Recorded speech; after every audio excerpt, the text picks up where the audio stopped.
Jeshi la Polisi Kanda Maalumu ya Dar es Salaam kuelekea sherehe za mwaka mpya lina jukumu la kuzuia na kudhibiti vitendo vya kihalifu katika maeneo mbalimbali ya jiji la Dar es Salaam kwa kushirikiana na vyombo vingine vya usalama. Jeshi la Polisi linatoa tahadhari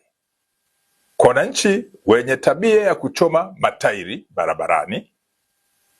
lakini pia wale wenye tabia ya kupiga baruti au fataki barabarani au kwenye maeneo ambayo ni hatarishi, kuwa watakapofanya hivyo, ikibainika wanatenda vitendo hivyo, watashughulikiwa haraka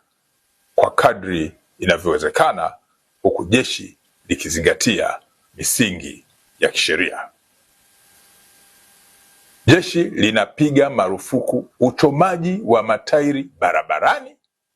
lakini kupiga fataki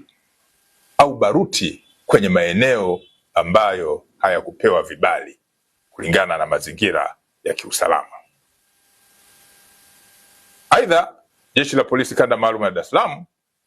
linaendelea kushirikiana kwa karibu sana na wananchi na viongozi mbalimbali wa nyumba za ibada ili kuhakikisha kwamba ibada zote zinafanyika katika mazingira yaliyo salama. Mwisho,